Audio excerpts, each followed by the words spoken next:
Nous nous rendons au Salon de l'investissement pour voir les plus grands investisseurs et entrepreneurs européens. Éric Larchevêque de l'émission sur M6 Qui veut être mon associé, ou encore Stéphane Winkels qui a collecté plus de 3000 bitcoins. Nous allons savoir s'ils investissent en immobilier, quelle est la valeur de leur parc et qu'est-ce qu'ils pensent du marché en 2025. C'est parti, suivez-moi.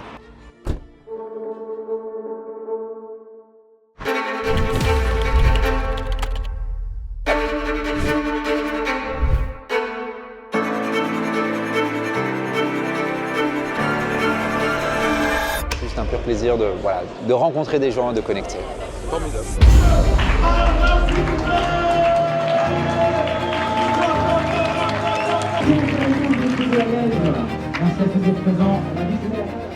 Alors on est avec Attila. Attila, tu peux en un mot ou en une phrase te décrire qu'est-ce que tu fais toi dans la vie? Moi je fais de l'immobilier, je suis spécialisé dans l'achat et revente de biens immobiliers. Magnifique, sur quelle région? Bruxelles principalement. Ok, super. Attila, quelle est l'erreur numéro 1 à éviter quand on débute son parcours immobilier selon toi? Ça dépend, à titre d'investissement ou dans l'achat-vente? Dans l'investissement immobilier de manière générale, que ce soit l'achat-vente ou locatif? Si c'est dans l'investissement locatif, c'est acheter un bien trop cher ou au-dessus du prix du marché, je pense. Voilà. Ne pas suffisamment sonder le marché pour trouver la bonne opportunité et avoir une bonne étude de marché pour savoir où investir, où la rentabilité est intéressante. Ok, très très bon. Est-ce qu'il faut investir près de chez soi ou ailleurs? Qu'est-ce que tu conseilles pour un débutant? Moi, je pense qu'il faut investir près de chez soi. Aujourd'hui, moi, je suis un acteur important de l'immobilier bruxellois, mais je continue toujours à investir près de chez moi. Okay. C'est plus facile pour la gestion. Okay. Très très bon. Plutôt viser des immeubles de rapport ou des petits appartements selon toi? Ça dépend si on commence. Si on a les capacités d'emprunter, de financer un immeuble de rapport, c'est plus intéressant d'acheter un immeuble de rapport parce que tu capitalises plus sur la même durée. Donc quand tu prends un emprunt sur un appartement sur 20 ans, au bout de 20 ans, tu vas te retrouver avec 150 ou 200 000 euros, 250 000 le prix d'un appartement. Tandis que si tu as un immeuble de rapport qui vaut 1 million d'euros, sur la même durée, tu vas capitaliser 1 million d'euros sur l'investissement locatif. Et de plus, tu vas diviser ton risque. C'est-à-dire que tu vas avoir 4 ou 5 locataires dans cet immeuble. Donc si tu as un défaut de paiement sur un appartement ou autre, ton risque est divisé et tu as une perte que de 20% temporaire. Complètement. J'adore ça, j'adore comment tu réfléchis, c'est très bon. Selon toi, comment devenir millionnaire en immobilier, si c'est possible? Bien sûr que c'est possible. Si on vise des investissements à long terme, c'est la récurrence de l'investissement et des achats. Donc il faut essayer de faire au moins une opération tous les 6 mois. Okay. Et ensuite, au bout de 20 ans, forcément, on sera millionnaire. À côté de ça, ce qu'on peut faire, c'est de l'achat-vente. Ça va permettre de générer du cash flow à court terme. Et à force de répéter les opérations, on peut se retrouver avec des capitaux assez intéressants dans des délais très rapides. Est-ce que tu penses qu'en 2025, c'est encore un bon moment pour investir? Moi, je pense que 2025, ça va être un excellent moment pour investir, parce qu'on a eu 2 années dans le dur actuellement, où les taux d'intérêt étaient assez élevés, donc ça a un peu freiné le marché immobilier. Là, maintenant, on a la Banque Centrale Européenne qui a une politique de baisse des taux. Donc, qui dit baisse des taux, dit forcément augmentation des prix. Du coup, c'est un moment intéressant, idéal pour acheter maintenant. Parce que dans 1 an, je pense que les taux vont diminuer autour de 2%. Du coup, le marché, il y aura beaucoup plus de candidats sur le marché. Donc, la demande va augmenter et donc forcément, les prix vont aller vers le haut. Très, très bon. Est-ce que tu penses qu'on peut combiner l'immobilier et d'autres investissements pour faire grossir son patrimoine? Et si oui, quel genre d'autres investissements tu conseilles ou peut-être que toi, tu fais aussi?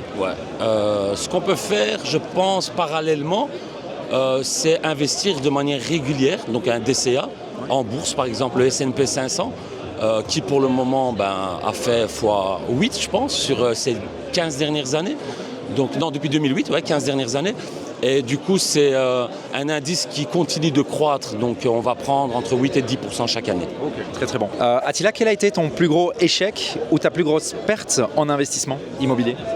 Figure-toi que j'ai jamais fait de perte dans l'immobilier. J'aime ça. J'ai toujours gagné de l'argent et je continuerai à en gagner. Non, honnêtement, j'ai jamais perdu d'argent dans l'immobilier. Toutes mes opérations ont été rentables. Toutes, sans aucune exception. Très bon. Parfait. Si tu devais donner un seul conseil, et c'est ma dernière question Attila, à un investisseur qui se lance, ce serait quoi ce conseil? Ce serait de démarrer au plus vite et pas attendre. Parce que chaque année qui passe, c'est une année de rentabilité, de capital que tu perds en fait. Faut savoir une chose, c'est quand tu fais ton investissement immobilier, rendement locatif à long terme, peu importe le taux, si aujourd'hui il est à 3 ou 4%, c'est mieux d'investir maintenant parce que la demande est moins importante sur le marché. Donc tu peux emprunter à 4% aujourd'hui, peu importe le taux, et en fait tu auras un meilleur prix d'achat. Quand les taux vont baisser, à ce moment-là tu peux racheter ton financement, donc ça va équilibrer tes intérêts. Mais par contre, il faut savoir une chose, c'est que quand les taux baissent, tu as beaucoup plus de candidats sur le marché et forcément à ce moment-là, ça devient plus compétitif l'achat. Ok, super. Merci Attila, c'est tout pour toi. Ouais. Les amis, on va essayer d'aller voir d'autres personnes pour leur poser des questions et voir s'ils investissent en immobilier et quelle est leur vision pour 2025. C'est parti. Alors, on est avec Stéphane, pro de la crypto. En un mot, Stéphane, comment est-ce que tu peux juste te définir qu'est-ce que tu fais comment tu te définis en un mot? Alors moi je suis entrepreneur avant tout, j'ai commencé très très jeune, il y a plus de 20 ans que je fais de l'entrepreneuriat, donc j'ai créé des sociétés etc. Et après je me suis lancé dans la crypto en 2011, donc il y a très longtemps. Et donc voilà, j'ai deux parcours bien différents, mais avec des embûches mais aussi des succès. Très bon. Alors on va parler évidemment immobilier. Est-ce que Stéphane fait de l'immobilier? Qu'est-ce qu'il pense de l'immobilier? Est-ce qu'il a un parc immobilier? Je serais vraiment intéressé de savoir ça. Bon.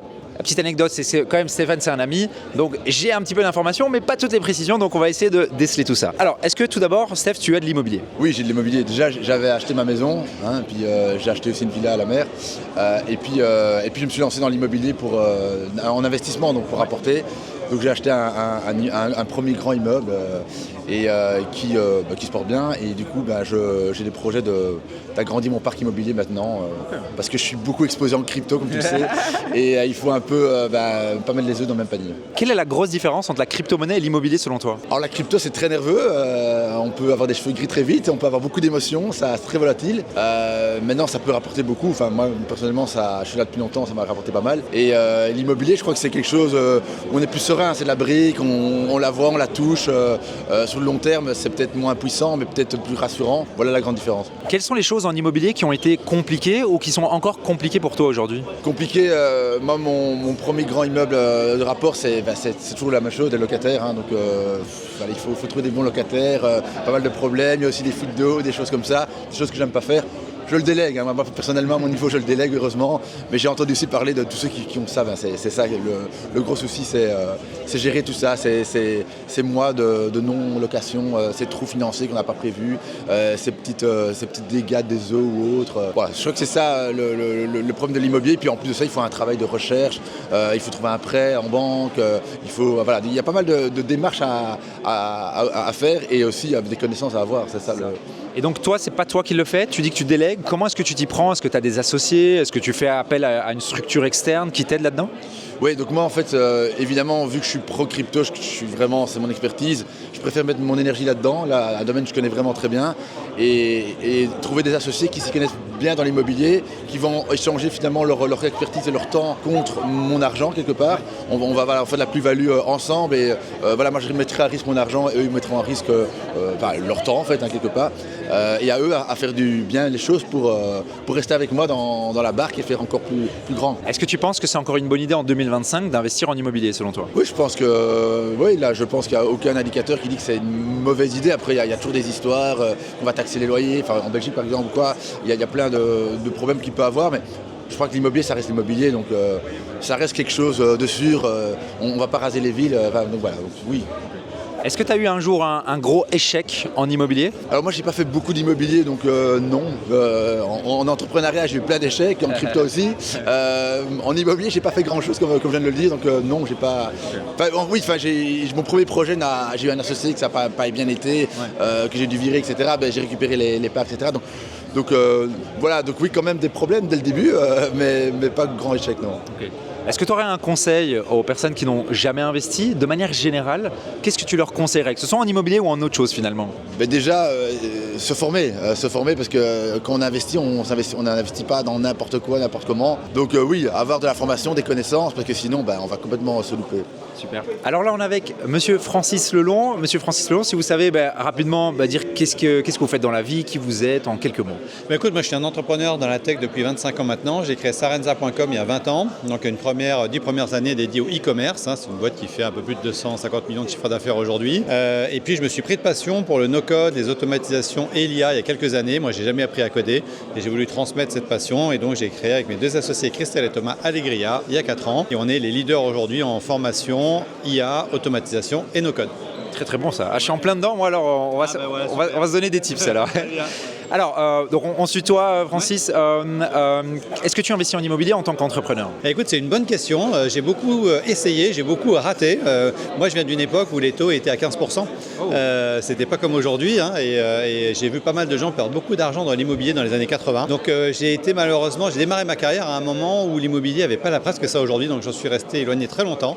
Et là, ça ferait qu'on vit 20 ans extraordinaires dans le marché de l'immobilier, donc il faut espérer que ça continue. En tout cas, moi, j'y crois beaucoup et il y a encore plein de choses à faire, donc je pense que je vais y venir. Oui, c'est vrai. Par contre, j'ai investi aux côtés de Florent Albero, WIM, et on a développé ensemble une intelligence artificielle pour aider les gens qui achètent des biens immobiliers à avoir une IA qui va lire pour eux les petites annonces pour trouver les meilleurs, sortir des moteurs de recherche et arrêter de perdre du temps pour lire les annonces immobilières. Alors là, tu viens de retirer un truc que j'ai dans la tête depuis genre plein de semaines. On parle après. Ouais. Donc aujourd'hui, tu as du parc immobilier quand même ou plus du tout? Non, très peu. Très peu. Ouais. Et du coup, tu penses que tu vas t'y remettre? Ouais, je pense que ça fait partie des sujets de réinvestissement que j'ai envie de faire dans ma diversification. Aujourd'hui, l'essentiel de mes actifs sont dans mes actions, dans ma holding avec ma société, bien évidemment, Allegria. Mais bon, on a des ambitions peut-être de cession dans quelques années aussi. On a levé 6 millions déjà d'euros d'investisseurs qui sont avec nous. On a fait un SPV, on a fait du crowdfunding avec Tudigo, ça a très bien marché. On a près de 800 investisseurs dans un SPV aujourd'hui. Donc oui, bien évidemment, c'est des choses qu'on regarde. Moi, j'ai une petite particularité, c'est que j'ai divorcé 2 fois et j'ai pas d'enfant, donc j'ai pas de problème de succession. Donc bien évidemment, ça change un petit peu la trajectoire d'investissement. J'imagine.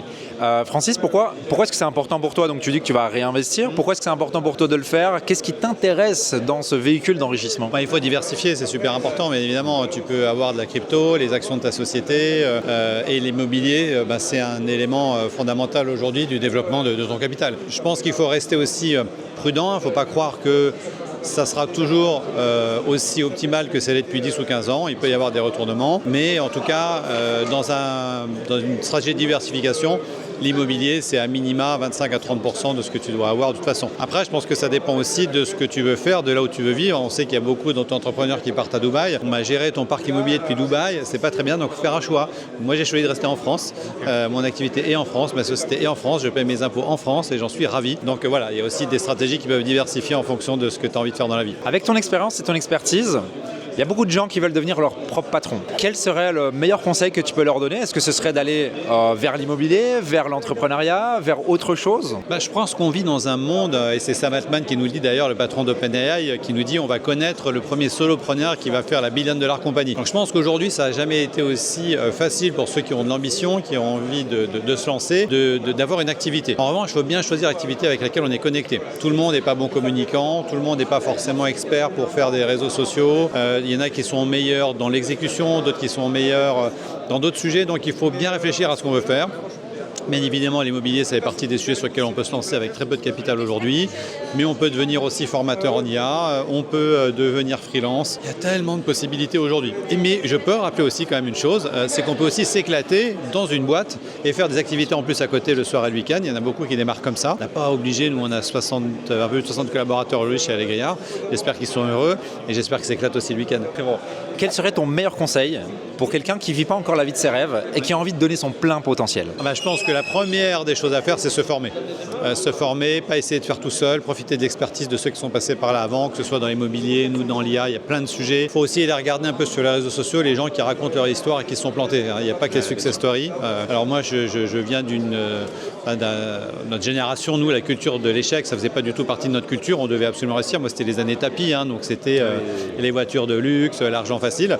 Tout ça, ça a changé. Même mes motivations personnelles, aujourd'hui, faire de l'argent pour faire de l'argent, c'est plus ma motivation. J'essaie d'avoir le plus d'impact possible et la mission d'Allegria, c'est vraiment d'essayer de changer la vie des gens. Donc je pense qu'il faut bien se renseigner, faire attention, parce qu'il y a beaucoup de margoulins aussi dans le domaine. Et puis aller parler à des gens qui ont fait ces parcours par eux-mêmes avant, pas que ceux qui viennent vous vendre ce qu'ils ont fait avant. Ça, c'est pas mal. On est avec Mélie. Mélie, en 2 mots, si tu peux nous expliquer, qu'est-ce que tu fais toi dans la vie? Moi, je suis coach d'auteur, donc j'accompagne les entrepreneurs à écrire leurs livres. Grandiose.